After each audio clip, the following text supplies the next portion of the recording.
Hello बच्चों, मैं अभिषेक पांचाल अपने यूट्यूब चैनल मिशन सरकारी में आप सभी का स्वागत करता हूं, अभिनंदन करता हूं। कैसे हैं आप सभी? आशा करता हूं कि आप सभी अच्छे ही होंगे। जैसा कि आप सभी को पता है, ये हमारी हिंदी की क्लास है और हिंदी क्लास में जो हमारा टॉपिक चल रहा है वो चल रहा है वर्णमाला। और वर्णमाला के अंदर हमने जो है पिछली क्लास में स्वरों के भेद कंप्लीट कर लिए थे। तो आज हम बात करेंगे व्यंजन की। व्यंजन के कितने भेद होते हैं, मूल भेद कितने होते हैं और हमारे व्यंजन कौन कौन से होते हैं। तो आज हम इस क्लास में उन सभी को कवर कर लेंगे। तो आइए अपनी सेवा को हम आगे बढ़ाते हैं। इसी के साथ सभी बच्चे अपनी नोटबुक और पेंसिल लेकर सभी बच्चे तैयार हो जाएंगे। तो सभी बच्चे लिखेंगे। मैं आज आपको व्यंजन के बारे में 2 से 3 इंपॉर्टेंट बातें बताऊंगा जो आजकल एग्जामिनर हमारे से हर पेपर में यही बातें सबसे पहले पूछता है, क्योंकि जब तक हम इन चीज़ों की कंडीशन को नहीं जान पाएंगे तब तक हम कोई क्वेश्चन का आंसर नहीं दे सकते। तो आइए, तो सबसे पहले जो आज का टॉपिक है हमारा वो है व्यंजन। ठीक है बच्चों, उसके बाद इसकी डेफिनेशन क्या होती है, किस प्रकार का व्यंजन होते हैं, कौन कौन से हमारे व्यंजन होते हैं, कौन कौन से स्पर्शी व्यंजन होते हैं, तो ये सब हम इस क्लास में डिस्कस करेंगे। तो नंबर 1 पर डालेंगे सभी बच्चे, नंबर 1 पर डालेंगे, नंबर 1 पॉइंट पर डालेंगे जिन वर्णों का उच्चारण, जिन वर्णों का उच्चारण हम किसी अन्य वर्ण या स्वर की सहायता से करते हैं, वह हमारे व्यंजन होते हैं। तो कहने वाली बात यह है, तो जब भी हम किसी वर्ण को बोलते हैं और उसमें हम किसी अन्य वर्ण की सहायता लेते हैं या फिर किसी स्वर को उसमें ऐड कर लेते हैं, तो ये सभी हमारे व्यंजन होते हैं। दूसरी बात लिखेंगे इसी के अंदर, नंबर 2 पॉइंट डालकर, जो वर्ण किसी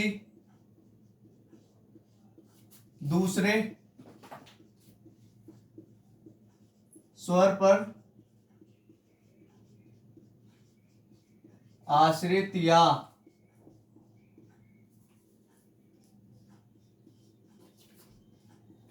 निर्भर होते हैं, वह हमारे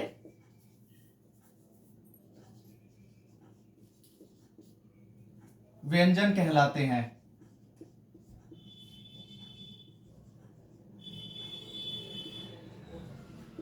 नंबर 3 पर जो पॉइंट लिखेंगे वो है हमारा व्यंजन के रूप।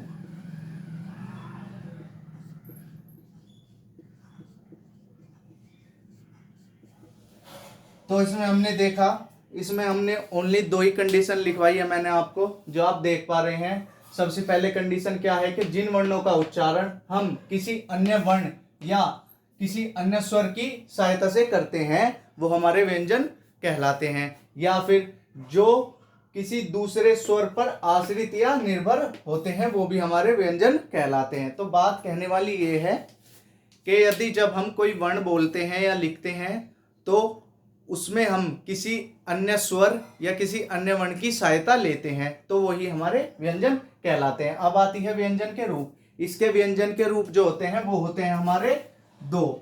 नंबर 1 पर जो है हमारा और नंबर 2 पर है। नंबर 1 पर होता है शुद्ध व्यंजन,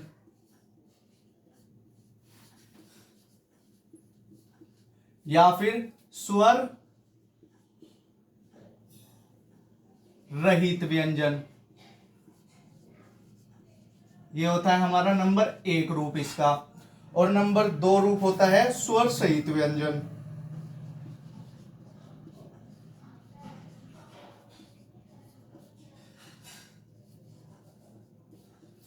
तो इसकी हम कैसे पहचान करेंगे कि स्वर रहित व्यंजन कौन से होते हैं और स्वर सहित व्यंजन कौन से होते हैं। तो देखेंगे सभी बच्चे इधर ध्यान से बोर्ड पर कि यदि मैं इस कै को ऐसे लिखता हूं और इस कै को ही मैं यहां पर ऐसे लिखता हूं तो आपको इसमें कोई अंतर नहीं दिख रहा होगा। यदि मैं इसमें एक हलंत ऐसे लगा दूं तो इससे हमारा ये हो जाता है कि इसमें से अब कोई अन्य स्वर इसके अंदर जुड़ा नहीं है, तो ये हमारा स्वर रहित यानी शुद्ध व्यंजन हो गया। लेकिन इसमें हमारा अभी भी स्वर मौजूद है, तो इसलिए हमारा ये स्वर सहित व्यंजन हो गया। तो यही बात थी आपको बताने के लिए कि इसमें हमारे दो रूप होते हैं। नंबर 1 पर आता है शुद्ध व्यंजन यानी स्वर रहित व्यंजन, और नंबर 2 पर आता है स्वर सहित व्यंजन यानी ये वाला। तो सभी बच्चे एक बार फिर से इसको समझेंगे कि क्या है व्यंजन और कैसे हम इसकी पहचान कर सकते हैं और क्या क्या इसकी डेफिनेशन हमारी होती है, क्या क्या कंडीशन इसमें हम अप्लाई करते हैं। तो सबसे पहली कंडीशन जो है वो है जिन वर्णों का उच्चारण हम किसी अन्य वर्ण या अन्य स्वर के साथ करते हैं वो हमारे व्यंजन कहलाते हैं। तो बात कहने वाली ये है कि हम जब भी कोई व्यंजन बोलते हैं और उसमें हमारा स्वर मौजूद है तो वो हमारा व्यंजन होगा। ठीक है बच्चों। नंबर 2 पर बात आती है जो किसी दूसरे स्वर पर आश्रित या निर्भर होते हैं, मतलब जो किसी अन्य स्वर के साथ बोले जाए, उसके साथ बिना बोले नहीं बोले जाते, जो स्वर के बिना नहीं बोले जाते वो हमारे व्यंजन नहीं होते हैं, और जो स्वर के साथ बोले जाते हैं वो हमारे व्यंजन होते हैं। और नंबर 3 पर बात आती है व्यंजन के रूप। तो व्यंजन के रूप हमारे दो होते हैं। नंबर 1 पर आता है स्वर रहित व्यंजन यानी हमारा शुद्ध व्यंजन जो इस प्रकार का होता है, और नंबर 2 पर आता है स्वर सहित व्यंजन जो हमारा इस प्रकार का होता है। तो सभी बच्चे इसको नोट करेंगे और जो स्क्रीनशॉट लेना चाहता हो वो स्क्रीनशॉट ले लेगा, फिर हम अपनी सेवा को आगे बढ़ाएंगे। इसमें कुछ और बताने वाली बात नहीं है, तो सभी बच्चे फटाक से इसको लिखेंगे।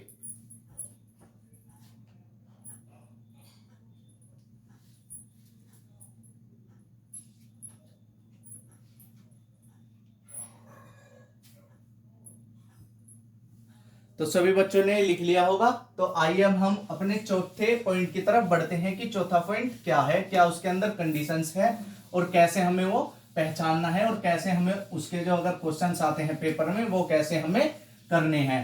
तो डरने वाली बच्चों कुछ बात इसमें है ही नहीं, बहुत ही आसान टॉपिक है, बट ये थोड़ा सा लंबा टॉपिक है जिसको पढ़ने में बहुत ही मजा आएगा क्योंकि इस चैप्टर में कुछ नहीं है। तो छठा पॉइंट जो डालेंगे हम, चौथा पॉइंट जो डालेंगे वो है हमारा व्यंजन के भेद। नंबर 4 पर डालेंगे व्यंजन के भेद। जो व्यंजन के भेद होते हैं बच्चों वो होते हैं हमारे कितने, 5। अगर वो हमसे पूछता है कि व्यंजन के मूल भेद बताइए, मूल भेद कितने होते हैं, नंबर 5 पर जो पॉइंट है वो है व्यंजन के मूल भेद।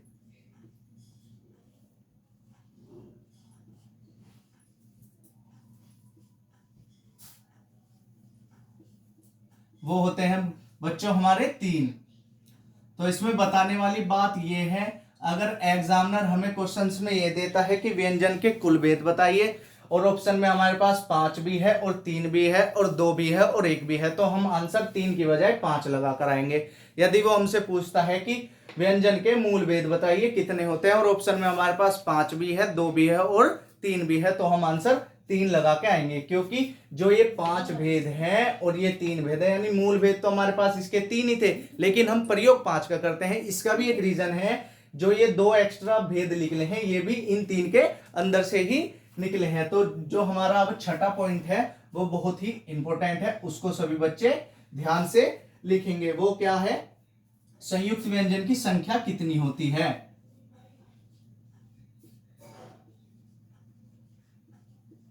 संयुक्त व्यंजन की संख्या कितनी होती है।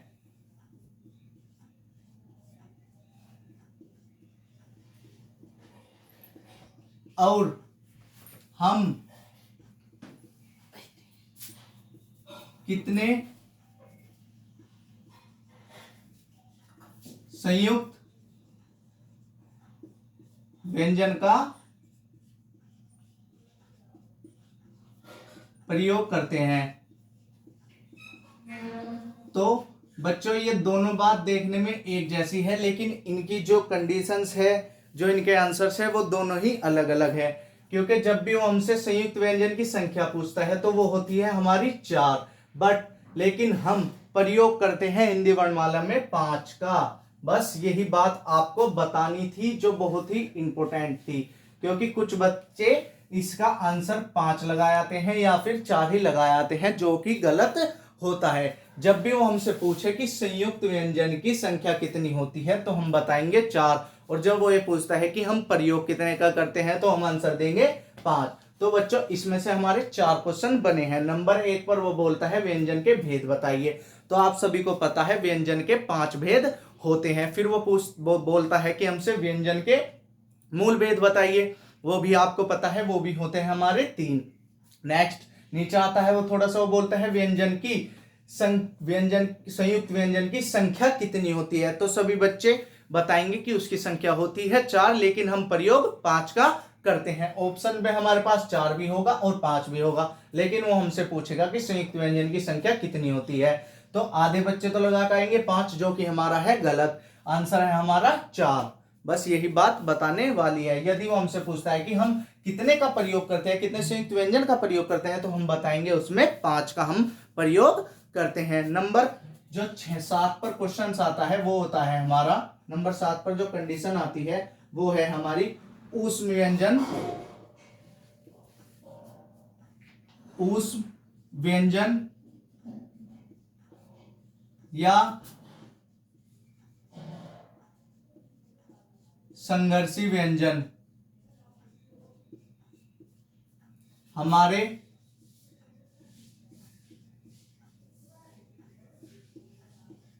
कितने होते हैं। तो बच्चों ये भी हमारे 4 होते हैं। कौन कौन से होते हैं वो इधर देखेंगे। इसमें हमारा ये वाला से आता है, ये वाला से आता है, और ये वाला से आता है, और है हल वाला है आता है। तो सभी बच्चे इनको भी ध्यान से देखेंगे। यदि वो एग्जामिनर हमारे से क्वेश्चन में बोलता है कि ऊष्म व्यंजन की संख्या बताओ कितनी होती है, तो हम आंसर देंगे 4। कौन कौन से होते हैं, ये तीनों से और है। अगर इन चारों से अलग कोई सा ऑप्शन में आता है तो हमारा आंसर नहीं होगा। अगर इन चारों में से एक आता है तो हमारा आंसर होगा। फिर वो हमसे पूछता है संघर्षी व्यंजन की संख्या बताओ कितनी होती है, वो भी हमारी 4 ही होती है। तो कहने वाली बात यह है ऊष्म व्यंजन कहे या संघर्षी व्यंजन कहे या फिर ऊष्म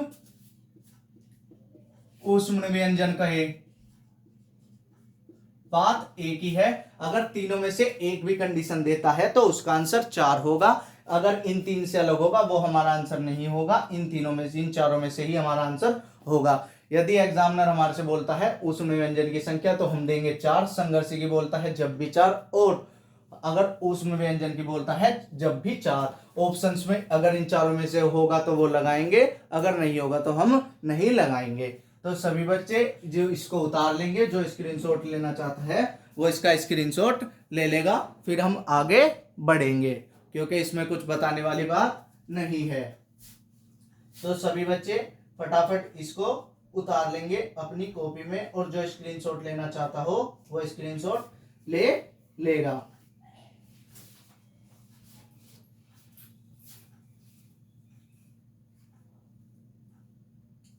तो सभी बच्चों ने लगभग उतार लिया होगा।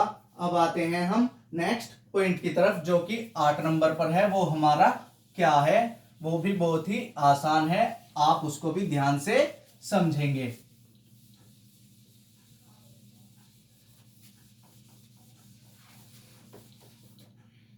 तो जो नंबर 9 पर पॉइंट है वो है हमारा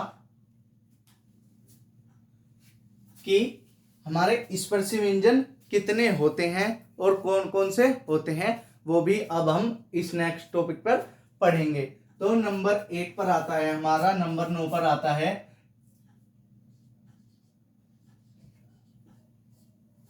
व्यंजन में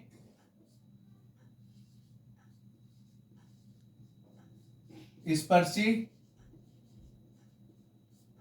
व्यंजन की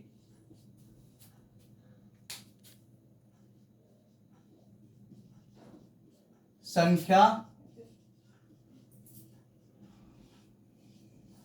कितनी होती है। तो बच्चों इसमें जो हमारी व्यंजन में स्पर्शी व्यंजन की संख्या होती है वो होती है हमारी 25। और 25 में कौन कौन से व्यंजन वर्ण आते हैं, तो कैसे कैसे मैं तक सभी वर्ण आते हैं स्पर्शी व्यंजन में। ठीक है बच्चों, तो कैसे लेकर मैं तक सभी स्पर्शी व्यंजन के अंतर्गत आते हैं। लेकिन इसमें भी हमारी एक बात है, वो क्या है उसको भी सभी बच्चे ध्यान से देखेंगे, क्योंकि उस बात में भी कुछ नहीं है। यदि वो हमसे बोलता है कि स्पर्श व्यंजन की संख्या बताओ, और ऑप्शंस में हमारे पास 25 भी है और ऑप्शंस में हमारे पास 27 भी है, तो हम 25 ना उत्तर देके 25 में 2 जोड़कर आंसर देंगे 27। वो क्यों, क्योंकि इसमें हमारे दो व्यंजन ओड ऐड हो जाते हैं। वो कौन कौन से होते हैं, नंबर 1 और नंबर 2। नंबर 1 और नंबर 2, नंबर 1 पर आता है ये वाला डे जिसके नीचे ऐसे बिंदु लगी होती है, और नंबर 2 पर आता है हमारा ये वाला डे। तो इनको हम बच्चों बोलते हैं उपक्षपित व्यंजन।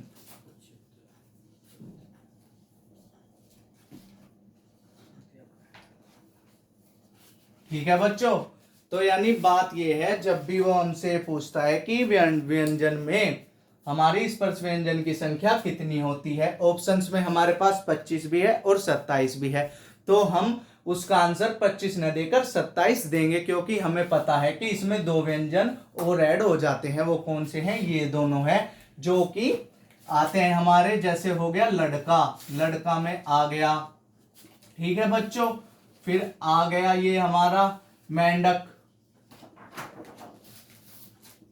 तो जो ये हमारे ये बीच वाले वर्ण हैं ये होते हैं, ये उपक्षपित व्यंजन है। ये दोनों ही हमारे ये वाले वर्ण हैं, क्योंकि ये किसी भी शब्द के शुरू में नहीं आते हैं, या तो ये आते हैं किसी शब्द के बीच में, या फिर आते हैं ये किसी शब्द के लास्ट में। बस इनको पहचानने की ट्रिक यही है कि हम ये देखेंगे कि अगर ये वर्ण हमारे शुरू में आ जाते हैं तो हम ये देखेंगे कि ये कौन से हैं। अगर ये हमारे बीच में आ जाते हैं तो हम तुरंत बता देंगे कि ये हमारे उपक्षपित व्यंजन हैं, क्योंकि उपक्षपित व्यंजन हमारे बीच में या फिर लास्ट में आते हैं, क्योंकि इनको हम शुरुआत में किसी भी शब्द के शुरुआत में नहीं लिखते हैं। तो यही तो हम गलती करते हैं कि जब भी वो हमारे से स्पर्शी व्यंजन की संख्या पूछता है और ऑप्शन में हमारे पास 25 भी होता है और 27 भी होता है, तो हम उसका आंसर जो है वो 25 दे के आते हैं। लेकिन जो हमारा है गलत, हमें देना है उसका आंसर 27, अगर ऑप्शन में 27 है। अगर ऑप्शन में 27 नहीं है, 23 है, 24 है और 25 है, तो हम उसका आंसर देंगे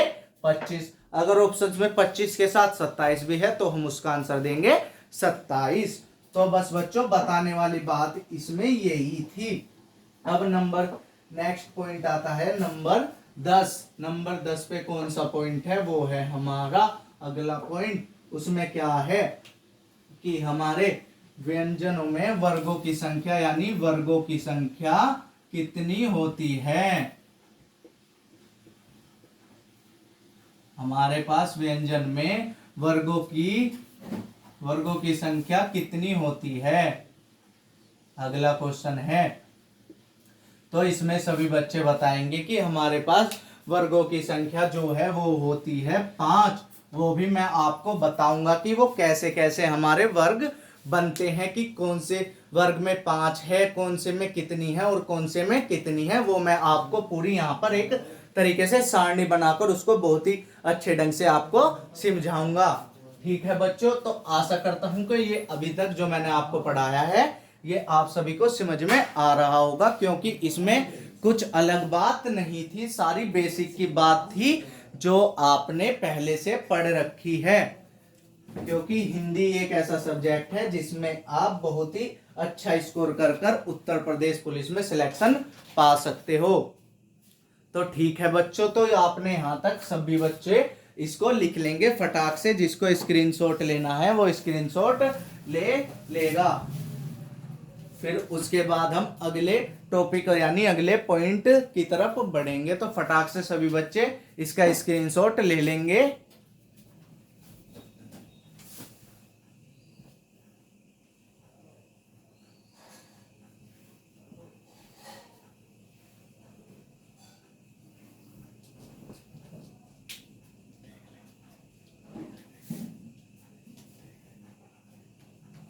ठीक है बच्चों, अब हम आगे बढ़ेंगे तो अगला पॉइंट डालेंगे व्यंजन के भेद। सभी बच्चे उसको बड़ी हेडिंग में डालेंगे कि व्यंजन के भेद कितने हैं और वो कौन कौन से हैं, तो उनको भी हम आज ही कंप्लीट कर लेंगे। तो देखेंगे सभी बच्चे,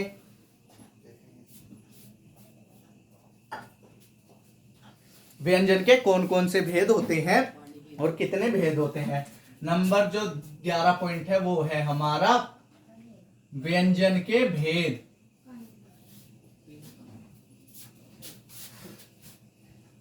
मैंने आपको अभी बताया था जो व्यंजन के भेद होते हैं वो होते हैं हमारे 5। ठीक है बच्चों, और फिर आती है अगली बात नंबर 12 पर, व्यंजन के मूल भेद। तो मैंने आपको बताया था व्यंजन के मूल भेद होते हैं हमारे 3। जो ये 2 एक्स्ट्रा है, ये इन 3 के अंदर से ही हमारे निकलकर 2 एक्स्ट्रा बनते हैं, जिनकी संख्या हो जाती है 5। तो व्यंजन के भेद कौन कौन से होते हैं 5। अब हम उनको पढ़ेंगे। तो सभी बच्चे नंबर 1 पर डालेंगे स्पर्शी व्यंजन। नंबर 1 भेद है स्पर्शी व्यंजन या वर्गीय व्यंजन। ये कितने होते हैं हमारे, यानी स्पर्शी व्यंजन की संख्या या फिर वर्गीय व्यंजन की संख्या। तो इनकी होती है बच्चों हमारी 25, यानी 25, 20 प्लस 5 25। नंबर 2 पर जो पॉइंट आता है वो होता है हमारा अंतस्थ व्यंजन।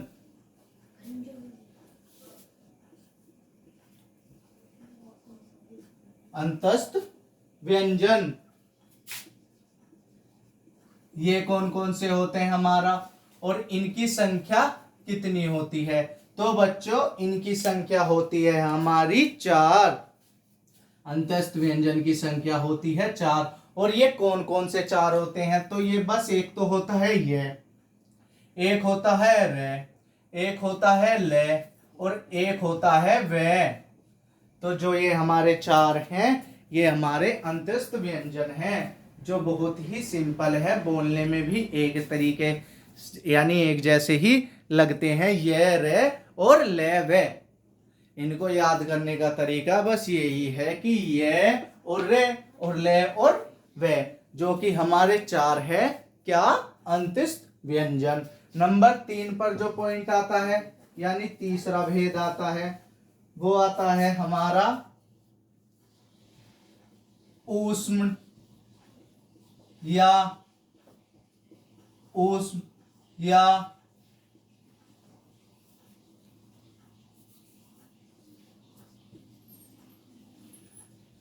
संघर्षी व्यंजन। ठीक है बच्चों, तो ये भी हमारे होते हैं 4। कौन कौन से, तीनों तो आते हैं इसमें से, और एक आता है जो आता है हल में। ये भी हमारे होते हैं 4। कौन कौन से, तीनों से और है हल वाला है, ये होते हैं हमारे ऊष्मीय संघर्षी व्यंजन।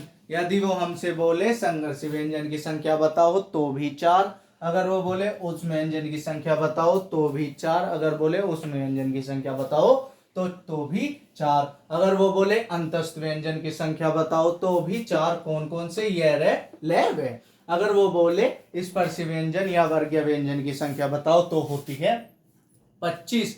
25 में कहां से कहां तक के होते हैं, ये होते हैं हमारे कैसे मैं तक होते हैं स्पर्शी व्यंजन, जिनकी संख्या होती है 25। ठीक है बच्चों, अब नंबर जो आता है नंबर 4 पर पॉइंट आता है वो आता है संयुक्त व्यंजन। ये कितने होते हैं हमारे, तो सभी बच्चे बताएंगे इसका मुझे आंसर के ये कितने होते हैं।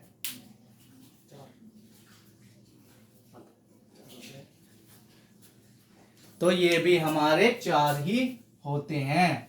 तो आपने देखा होगा कि एक हमारी 4 4 4 का एक 3 नंबर का पॉइंट बन गया। अगर हम तीनों को ही क्वेश्चन को एकदम ध्यान में रखेंगे तो इनके फटाक से अंतर दे देंगे। तो अगर वो बोले अंतस्थ व्यंजन, ये भी 4, ऊष्म व्यंजन या संघर्षी व्यंजन, ये भी 4, और संयुक्त व्यंजन भी 4। अब संयुक्त व्यंजन में आती है बात की ये कौन कौन से होते हैं। तो बच्चों ये होते हैं हमारा, एक तो ये होता है 6 छत्रे वाला, एक त्रय वाला, एक ज्ञानी वाला, और एक ये सिरे वाला। तो बच्चों ये होते हैं हमारे 4 जो होते हैं संयुक्त व्यंजन। ठीक है बच्चों। अगर वो बोले अंतस्थ व्यंजन तो भी 4, ऊष्म या संघर्षी व्यंजन तो भी 4, अगर संयुक्त व्यंजन तो भी 4। तो इसमें और कुछ बताने वाली बात नहीं है, यही इंपॉर्टेंट बात थी। और जो उपचपित व्यंजन मैंने आपको बताई दिए हैं कौन कौन से होते हैं, ये भी एक बार मैं यहाँ पे आपको लिखवा देता हूं। जिनकी संख्या होती है हमारी 2, जो जुड़ते हैं हमारे स्पर्शी व्यंजन में, वो आपको पता है कौन कौन से होते हैं, जो हमारे झटके के साथ बोले जाते हैं, जो सिंपल तरीके से नहीं बोले जाते, वो कौन कौन से होते हैं। तो नंबर 1 पर आता है, और नंबर 2 पर जो आता है वो आता है, एक तो ये वाला डै जिसके नीचे ऐसे बिंदु लगी होती है, और एक ये वाला डै, ढक्कन वाला डै नहीं है तो वो ही, लेकिन इसके नीचे एक अंतर है, वो है इस बिंदु का। इस बिंदु की वजह से ही पूरे वर्ण में अंतर हो जाता है। तो इसका प्रयोग हम कहाँ करते हैं और इसका प्रयोग हम कहाँ करते हैं। तो बस इसमें सभी बच्चों हमें एक बात ध्यान रखनी है, जब भी हम इन वर्णों का प्रयोग करते हैं तो ये वर्ण हम शब्द के शुरू में नहीं लगाते हैं, या तो उन्हें लगाते हैं लास्ट में, या फिर लगाते हैं उनको शब्द के बीच में। तो बस इनकी यही पहचान है। अगर क्वेश्चन में आ जाए तो बस हमें ये देखना है कि ये वर्ण शुरू में है या बीच में है। अगर शुरू में है तो ये हमारे उपसपित व्यंजन नहीं है, अगर बीच में है या फिर लास्ट में है तो ये हमारे उपसपित व्यंजन है। जैसे बनता है लड़का, लड़के में आ गया बीच में, फिर बनता है मेंढक। ठीक है बच्चों, तो ये इसी तरह शब्दों के बीच में आते हैं, ना कि लास्ट में। तो आपने बहुत ही आसान तरीके से बहुत से क्वेश्चंस जो है वो सोल्व कर लिए हैं, क्योंकि अब इसमें कुछ चैप्टर में खास नहीं बचा है। जो व्यंजन के भेद हैं वो भी हम फटाक से उनको भी अगली क्लास में करेंगे। तो आज के लिए हम इतना ही रखेंगे। ठीक है बच्चों, तो उसके लिए हम माफी चाहेंगे कि हमारी संडे और मंडे में क्लास नहीं हो पाई थी, क्योंकि इसका भी एक रीजन था, वो भी आपके ही हित में था। वो क्या था कि हमारा जो YouTube चैनल है वो अभी उसमें कुछ इश्यूज आ रहे थे, जिसकी वजह से वो हमारा ओपन नहीं हो रहा था। वो कभी भी हमने दूर करा दिया है, और जब तक हमने आपके नोट्स भी तैयार करा दिए हैं, जिसमें हमने अभी तक रीजनिंग की क्लास में और मैथ की क्लास में जो कुछ भी पढ़ा है वो सब उनकी टाइप्स के किस टाइप से कौन कौन से क्वेश्चंस है वो सब हमने पीडीएफ्स में ऐड करा दिए हैं। लेकिन उसमें भी अभी हमने सॉल्यूशन नहीं दिए हैं, ओनली क्वेश्चंस और उनकी आंसर की हमने उस पीडीएफ्स में दी है, जो हम आपको वीडियो के डिस्क्रिप्शन में दे देंगे। उसको सभी बच्चे डाउनलोड कर लेंगे, और जिसने जितना पढ़ा है उसने ही टाइप के क्वेश्चंस उसमें से करके अपने आप को और तैयार करेंगे। क्योंकि अभी जो हमारी भर्ती की न्यूज़ आ रही है वो आ रही है जून के लास्ट तक, कभी भी हमारी भर्ती का नोटिफिकेशन आ सकता है, चाहे वो हमारा 1 जून को आ जाए या फिर आए हमारा 25 जून या 30 जून को। वो होता है उनके ऊपर डिपेंड करता है कि वो हमारा नोटिफिकेशन कब देते हैं। तो कहने वाली बात ये है कि जब तक आपका नोटिफिकेशन आए आप अपने आप को इतना तैयार कर लेंगे कि नोटिफिकेशन आते ही बस आपको एक बार रिवीजन करने की जरूरत पड़े, ना कि चैप्टर्स को दोबारा पढ़ने की। तो सभी बच्चे जितना मैंने आज आपको पढ़ाया है इन सभी क्वेश्चंस को याद करेंगे, क्योंकि ये एग्जाम के लिए बहुत ही इंपॉर्टेंट है। ये सारी हमारी बेसिक चीजें हैं, क्योंकि इनके बिना हम आगे नहीं बढ़ सकते। अगर हमने इसमें से एक क्वेश्चंस भी मिस कर दिया तो हम मतलब आप मानो उसमें से हमने 2 या 3 नंबर के अपने नंबर हिंदी में घटा दिए हैं, लेकिन हमें लेके आने हैं हिंदी में 37 में से 35। ठीक है बच्चों, अगर हम 30 लेके आएंगे तो हमारा हिंदी में सिलेक्शन नहीं हो पाएगा। तो जो हमने अपना पॉइंट बनाना है वो बनाना है 30 में से 37 में से 35 का, 30 का नहीं, क्योंकि 30 तो सभी बच्चे कर पाएंगे। कंपटीशन तो जो है वो उन 5 क्वेश्चंस पे है जो हर बच्चा नहीं कर पाएगा, सिर्फ आप ही कर पाओगे। ठीक है बच्चों, तो उसके लिए हम माफी चाहेंगे कि हमने आपको मंडे और संडे में आपकी जो है क्लासेस ऑफ रही। जब तक के लिए हमारे साथ जुड़े रहिए और इसी तरीके के क्वेश्चंस को देखते रहिए और उनके हल करते रहिए। ठीक है बच्चों, और प्रॉपर नोट्स भी बनाएंगे। तो जब तक के लिए मैं आपसे विदा लेता हूं और मिलते हैं हम अपनी अगली क्लास में, हिंदी क्लास में। तो और एक बात और बच्चों जो मैं आपको अब बताने जा रहा हूं वो क्या है कि हम वेडनेसडे को यानी बुधवार को रात को 9 बजे आ रहे हैं मिशन सरकारी के यूट्यूब चैनल पर पहली बार लाइव।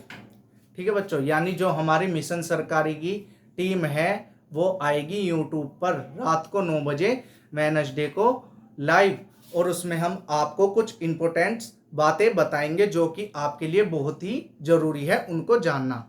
ठीक है बच्चों, उसमें कैसे हम आपको पढ़ाएंगे, कहाँ से आपको नोट्स मिलेंगे, कैसे उनको हमें करना है, कितने समय हमें पढ़ना है, कितने समय हिंदी पढ़नी है, कितने समय रीजनिंग और कितनी समय हमें मैथ पढ़नी है, और सबसे इंपॉर्टेंट बात कि हमें जीके कहाँ से पढ़नी है। तो उसके बारे में भी हम आपको वेडनेसडे यानी बुधवार वाले दिन रात को 9 बजे हम बता देंगे, जिसमें मेरे साथ जुड़ेंगे मनीष पांचाल सर जो कि आपको रीजनिंग पढ़ाते हैं। तो वो भी अपने सब्जेक्ट के बारे में आपको कुछ बताएंगे। जब तक के लिए हमारे चैनल को सब्सक्राइब कीजिए, हमारी वीडियोस को लाइक कीजिए और ज़्यादा से ज़्यादा शेयर कीजिए ताकि नए आने वाली वीडियो को नोटिफिकेशन सबसे पहले आपको मिले और आप हर बच्चे से एक कदम आगे हो। जब तक के लिए सभी बच्चे जो मैंने पढ़ाया है उसको तैयार करेंगे, कुछ भी नहीं छोड़ेंगे। तो जब तक के लिए मैं आपसे विराम लेता हूँ। जय भारत, जय हिंद।